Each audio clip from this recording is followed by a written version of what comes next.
उत्कल देश पर एक शक्तिशाली राजा राज करता था। उसकी एक सुंदर, प्रतिभाशाली और बुद्धिमती पुत्री थी ऐश्वर्या। सुरीली आवाज और एक बेहतरीन नृत्यांगना होने के साथ साथ उसे वेद ग्रंथों का भी खूब ज्ञान था। ऐश्वर्या को अपने रंग रूप, ज्ञान और गुणों पर काफी गर्व था। 21 वर्ष की होने पर उसके पिता ने कहा, पुत्री, मैं तुम्हारे लिए स्वयंवर आयोजित कर रहा हूँ। इसमें देश भर से राजाओं, राजकुमारों को आमंत्रित किया जाएगा। जिसे तुम चाहो अपना वर चुन सकोगी। पिताजी, मेरा स्वयंवर साधारण नहीं होना चाहिए। जिसे मैं अपना जीवन साथी चुनूंगी वह एक विशेष व्यक्ति होगा, एक ऐसा युवा जो सर्वोत्तम से भी बढ़कर हो। ऐश्वर्या पिता से बोली, कौन कितना सर्वोत्तम है यह कैसे मालूम पड़ेगा पुत्री? इसके लिए हमें विभिन्न श्रेणियों में प्रतियोगिताएं आयोजित करनी होंगी। सभी प्रतियोगिताएं जीतने वाले को सर्वश्रेष्ठ और उपयुक्त माना जाएगा। तो फिर किस किस तरह की प्रतियोगिताएं होनी चाहिए? तीरंदाजी, गायन, नृत्य कला, शास्त्र ज्ञान और सौंदर्य। ऐश्वर्या बोली, ठीक है ऐश्वर्या। राजा बोला, मैं रतन से कह देता हूँ, वह स्वयंवर की सभी व्यवस्थाएं करनी शुरू कर देगा। रतन राज्य के प्रधानमंत्री का पुत्र था। ऐश्वर्या और रतन दोनों एक साथ पले बड़े थे। किसी को भी मालूम नहीं था कि रतन मन ही मन ऐश्वर्या को चाहता था। वह जानता था कि ऐश्वर्या से विवाह करने की अपनी अभिलाषा को वह कभी व्यक्त नहीं कर सकता था। अब वह ठहरा एक मंत्री का बेटा और ऐश्वर्या इतने बड़े देश के राजवंश की राजकुमारी। 6 महीने बाद प्रतियोगिताएं प्रारंभ हो गईं। दूर देश से राजा, महाराजा, राजकुमार और राजसी पुरुष इनमें भाग लेने पहुंचे। सभी प्रजावासियों ने एक एक प्रतियोगी की प्रतिभाओं को देखा। हफ्ते भर ये प्रतियोगिताएं चलती रहीं और 8वें दिन परिणाम घोषित किए गए। कोई भी राजा या राजकुमार स्पष्ट विजेता नहीं बन पाया। कौशल का राजकुमार कामदेव सबसे सुंदर था, तो उल्हास राज्य का राजकुमार प्रकृत गायन में प्रवीण था। कृतिनगर के नृत्यानंद ने नृत्य में अपना लोहा मनवाया, तो कांचीपट्टनम के पराक्रम सर्वोत्तम तीरंदाज घोषित किए गए। शास्त्र ज्ञान में सरस्वतीपुर के ज्ञानचंद्र विजयी रहे। अब क्या किया जाए पिताजी? ऐश्वर्या ने पूछा। इन्हीं में से तुम्हें अपना वर चुनना है पुत्री, राजा ने उत्तर दिया। लेकिन कैसे पिताजी? मैं तो चाहती थी मेरा वर सर्वश्रेष्ठ से बढ़कर हो, पर ये प्रतियोगी तो एक एक गुण में ही श्रेष्ठ हैं। मैं तो कहता हूँ कि इन 5 युवकों को यहाँ कुछ दिन और अतिथि के रूप में रहने दो। शायद यह सामने आ जाए कि इनमें से कौन सर्वश्रेष्ठ है। राजा ने पुत्री को सलाह दी। इस तरह 5 राजकुमार महल में कुछ दिन और रहे। स्वयं को सबसे श्रेष्ठ सिद्ध करने के लिए वे हर संभव प्रयास करने लगे। सूर्य की पहली किरण के साथ ऐश्वर्या को प्रकृति की मधुर आवाज में रोमांचकारी गीत सुनने को मिलते। वह नीचे बगीचे में खड़ा गा रहा होता। जैसे ही वह सीढ़ियों से उतरकर नीचे आती तो राजसी वेशभूषा में सजा धजा कामदेव राजकुमारी के समक्ष अपना प्रणय निवेदन रखने के लिए खड़ा रहता। इसके बाद ज्ञानचंद्र राजकुमारी के साथ वेदों और उपनिषदों पर विमर्श करना शुरू कर देता था। फिर पराक्रम भी कहाँ पीछे रहता।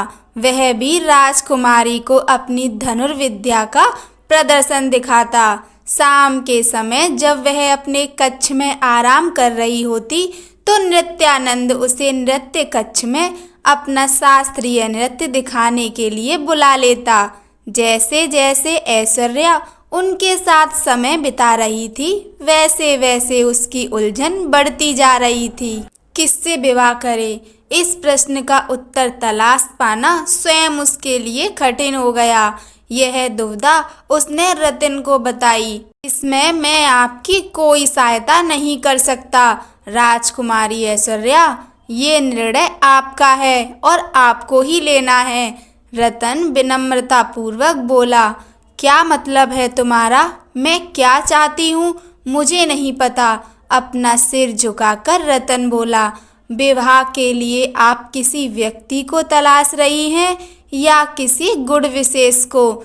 स्वाभाविक है किसी व्यक्ति को, चिढ़कर ऐश्वर्या ने जवाब दिया। तो फिर आप पर गुणों की धुन क्यों सवार है? इस चक्कर में आप वर को भूल रही हैं।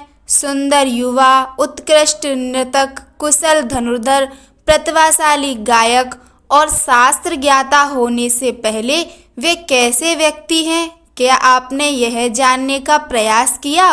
रतन ने अपनी बात को मजबूती से रखा। ऐश्वर्या हैरान थी। उसने सोचा नहीं था कि रतन उसके बारे में इतनी गहराई से सोचता होगा।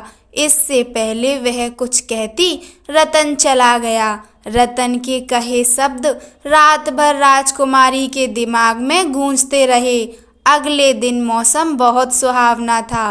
पांचों राजकुमार और राजकुमारी ऐश्वर्या दक्षिण के जंगलों के भ्रमण को निकले। रतन भी उनके साथ था। वह भूल गई कि उसके साथ सुरक्षाकर्मी नहीं हैं। ऐश्वर्या राजकुमारों से बात करती चली जा रही थी। इस बीच समय कैसे बीत गया उन्हें पता ही नहीं चला। तभी रतन रुका और बोला, अब हमें वापस चलना चाहिए। लेकिन क्यों? कामदेव ने पूछा। अंधेरा होने वाला है, हमें समय से राजमहल लौट जाना चाहिए। तुम्हें डर तो नहीं लग रहा रतन? नृत्यानंद ने हंसते हुए कहा। तुम चिंता मत करो, हम हैं ना तुम्हारे साथ। पराक्रम बोला।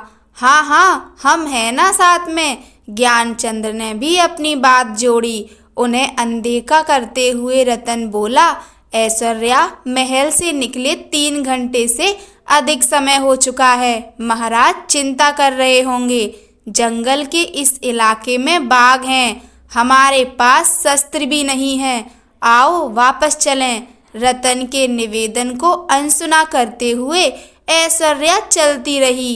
पांचों राजकुमार तिरस्कारपूर्ण नजरों से रतन को देखते हुए राजकुमारी के संग हो लिए। उन पर ध्यान ना देते हुए रतन भी उनके पीछे चलने लगा। अचानक एक जोरदार दहाड़ सुनाई पड़ी। सब रुक गए। कुछ ही कदमों की दूरी पर एक खतरनाक बाघ खड़ा था। ऐसा बाघ ऐश्वर्या ने कभी नहीं देखा था। वह ऐश्वर्या को घूरने लगा और उस पर गुर्राने लगा। इससे पहले कि कोई कुछ करता, रतन राजकुमारी के आगे आकर खड़ा हो गया। बाघ ने रतन पर नजरें गड़ा दी। रतन बोला, भागो ऐश्वर्या भागो, बाघ भूखा है। जब तक मैं इसे रोक सकता हूँ रोकूंगा। आप भागो। हाँ ऐश्वर्या, सैनिकों को बुला लाते हैं, कामदेव ने कहा। मैं रतन को छोड़कर नहीं जाऊंगी, ऐश्वर्या बोली। अरे हम छोड़कर थोड़े जा रहे हैं, मदद मांगने ही तो जा रहे हैं। नृत्यानंद के मुंह से बड़ी मुश्किल से बोल निकल पा रहे थे। बाघ हमें कच्चा खा जाएगा, भागो ऐश्वर्या, पराक्रम चिल्लाया। रतन को छोड़कर मैं नहीं जाऊंगी, राजकुमारी बोली। लेकिन हम तो जान बचाएं, ज्ञानचंद्र बोला और सभी भाग लिए। रतन एक फुर्तीला और हष्टपुष्ट युवक था।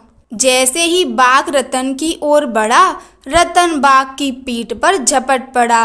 अपनी मजबूत भुजाओं का फंदा बनाकर उसने बाघ की गर्दन को जकड़ लिया। बाघ ने उसे फेंकने के भरकस प्रयास किए, लेकिन रतन डटा रहा। तभी बाघ की जोरदार चीख निकली और वह शांत पड़ गया। ऐश्वर्या ने पलटकर देखा, सुरक्षाकर्मी पहुंच चुके थे। उनके चलाए तीरों से बाघ धराशायी हो गया था। रतन उठ खड़ा हुआ। बाघ ने उसे कई चोटें पहुंचाईं, लेकिन वे गंभीर नहीं थीं। ऐश्वर्या दौड़कर रतन के पास पहुंची और उसका हाल पूछा। सुरक्षाकर्मी बोला, महाराज आप लोगों के लिए चिंतित हो रहे थे और उन्होंने हमें आपको तलाशने के लिए भेज दिया। रास्ते में वे 5 राजकुमार हमें मिले और उन्होंने हमें बताया कि आपकी जान खतरे में है। अगले दिन ऐश्वर्या रतन से मिलने पहुंची। कैसे हो तुम रतन? मैं तुम्हें अपना निर्णय बताने आई हूँ। अच्छा, तो किसे चुना आपने? गायक, नर्तक, धनुर्धर, शास्त्र ज्ञाता या फिर वह सुंदर युवक? रतन ने उत्सुकता से पूछा। नहीं, इनमें से कोई मेरा पति बनने के योग्य नहीं है। मैंने ऐसे व्यक्ति को चुना है जो अपने से अधिक मेरे जीवन को महत्व देता है। रतन ने सिर उठाकर ऐश्वर्या के चेहरे की ओर घूर कर देखा। क्या आप सच कह रही हैं राजकुमारी ऐश्वर्या? हाँ, मैंने तुम्हें अपने पति के रूप में चुना है। अब मैं तुम्हारे दिल की बात जानना चाहती हूँ। मुझे अपनी जीवन संगिनी स्वीकार करोगे? ऐश्वर्या, मैंने सदा आपको दिल से चाहा है। मुझे अपने योग्य समझकर आपने मुझे दुनिया का सबसे भाग्यशाली इंसान बना दिया है। 1 माह के पश्चात ऐश्वर्या और रतन का विवाह हुआ। इस भव्य आयोजन में सौंदर्य की प्रतिमा ऐश्वर्या और प्रसन्नचित्त रतन को देखकर उत्कल वासियों ने वर वधू की खूब वाहवाही की। कहानी सुनने के लिए आप सभी का धन्यवाद। जय श्री राम।